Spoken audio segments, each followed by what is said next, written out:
कि भगवान बुद्ध को ज्ञान की प्राप्ति कहाँ हुई थी? भगवान बुद्ध को ज्ञान की प्राप्ति कहाँ हुई थी?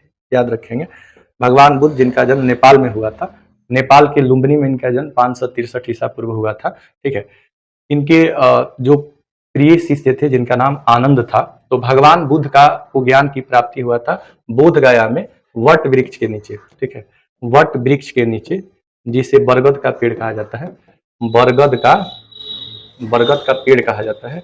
इसी पेड़ के नीचे बिहार राज्य के बोध गया में ज्ञान की प्राप्ति हुई थी भगवान बुद्ध को। ठीक है, अगला प्रश्न कह रहा है कि आर्य समाज के संस्थापक कौन थे?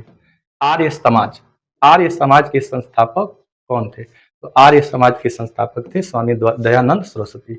आर्य समाज के संस्थापक थे स्वामी दयानंद सरस्वती ने इसकी स्थापना की थी। ठीक है, पंजाबी भाषा की लिपि क्या है? लिपि का मतलब क्या होता है? स्क्रिप्ट बोलते हैं इसको। किसी भी मौखिक चीजों को लिखित में लिखने की जो संकेत चिन्ह होती है उसी को हम लोग लिपि कहते हैं। जैसे मान लीजिए आप क ख ग घ लिखते हैं, तो क ख ग घ किस लिपि में लिखते हैं? इसको देवनागरी लिपि में लिखते हैं। किस लिपि में? देवनागरी लिपि में लिखते हैं। और ABCD किस लिपि में लिखते हैं? तो ABCD आप लोग रोमन लिपि में लिखते हैं। ठीक है, उसी तरह पूछेगा कि पंजाबी को किस लिपि में लिखा जाता है? तो गुरुमुखी एक लिपि होता है। पंजाबी का लिपि गुरुमुखी होता है, हिंदी का लिपि देवनागरी होता है, रोमन का अंग्रेजी का जो लिपि होता है वो रोमन होता है, उर्दू का जो लिपि होता है वो फारसी होता है। ठीक है, क्वेश्चन पूछेगा कि भारत की मुख्य भूमि का दक्षिणतम किनारा कौन सा है? यानी कि भारत के दक्षिण में क्या है? तो दक्षिण में कन्याकुमारी है। ठीक है, उत्तर में नेपाल, दक्षिण में क्या है? दक्षिण में कन्याकुमारी है। अगला प्रश्न है, भारत में सबसे पहले सूर्य किस राज्य से निकलता है? अगर राज्य पूछेगा तो अरुणाचल प्रदेश होगा। भारत में अगर सूर्य सबसे पहले कहाँ निकलता है? तो अरुणाचल प्रदेश में।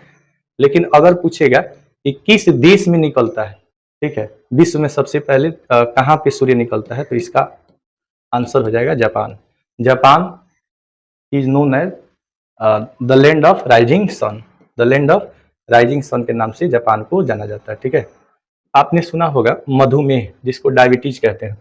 डायबिटीज या शुगर जो होता है, इस बीमारी के उपचार के लिए किसका इंजेक्शन लगाया जाता है? इंसुलिन का। ठीक है, जिसको डायबिटीज होता है या शुगर होता है, उसके इलाज के लिए, उसके इलाज या उपचार के लिए कौन सा सुई लगाया जाता है, इंजेक्शन दिया जाता है? तो ये इंसुलिन हो जाएगा। क्वेश्चन पूछेगा कि बिहू एक त्योहार का नाम, बिहू किसका नाम है? त्योहार का नाम है। यह त्योहार किस राज्य में प्रसिद्ध है? तो इसका आंसर हो जाएगा असम। बिहू असम का एक प्रसिद्ध क्या है? त्योहार है। जैसे हमारे यहाँ भारत में छठ पूजा एक क्या है? बहुत ही प्रचलित, बहुत ही फेमस त्योहार है। ठीक उसी प्रकार बिहू असम का एक प्रसिद्ध त्योहार है। कागज का आविष्कार किस देश ने किया था? तो सबसे पहले कागज का आविष्कार चीन ने किया था। ठीक है, चीन ने ही कागज का क्या किया था? आविष्कार किया था। गौतम बुद्ध का बचपन का नाम क्या था? तो सिद्धार्थ था।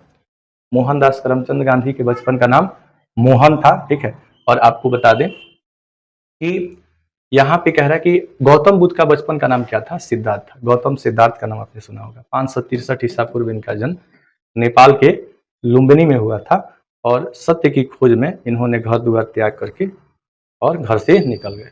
यह एक राजकुमार थे, राजा के पुत्र थे, लेकिन फिर भी सच्चाई के लिए इन्होंने सत्य की खोज में घर से बाहर निकल गए। ठीक है, अगला प्रश्न क्या कह रहा है कि भारत में सशस्त्र बलों का सर्वोच्च सेनापति कौन होता है?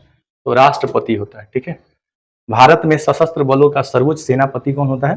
राष्ट्रपति होता है। राष्ट्रपति ही सर्वोच्च सेनापति होता है। चाहे आपका आर्मी हो या नेवी हो या फिर आपका एयरफोर्स हो, इन तीनों का जो मेन सेनापति होता है वो राष्ट्रपति होता है। अंतरिक्ष यात्री को, ठीक है, अंतरिक्ष यात्री को आकाश कैसा दिखाई पड़ता है? तो आप याद रखेंगे, अंतरिक्ष यात्री को आकाश काला दिखाई पड़ता है। अगला प्रश्न है कि दूरबीन का आविष्कार किसने किया था? गैलीलियो ने किया था। गैलीलियो ने दूरबीन का किसका आविष्कार किया था? तो दूरबीन का आविष्कार किया था। ठीक है, तो इस तरह से आपने देखा ये कुछ महत्वपूर्ण क्या है, बहुत ही मोस्ट इंपॉर्टेंट जीके हैं जो आपके एग्जाम में पूछे जाते हैं। हर बच्चे को, हर क्लास के लोगों को इसे देखना चाहिए। अगर आपको ये वीडियो पसंद आई हो तो मेरे चैनल को सब्सक्राइब कीजिए, वीडियो को लाइक कीजिए और कमेंट करके बताइए कि आपको ये वीडियो कैसा लगा, और बने रहिए हमारे साथ। यूट्यूब पे चैनल है अरविंद सर 9.0, जहाँ पे आपको हर तरह की के सब्जेक्ट को बहुत ही बेहतरीन और डेप्थ के साथ पढ़ाया जाता है। चाहे लैंग्वेज की बात हो, इंग्लिश की बात हो, हिंदी की बात हो, जीके जीएस की बात हो, मैथ्स की बात हो, हर तरह का सब्जेक्ट आपको यहाँ पे मिल जाएगा। Thank you for watching this video.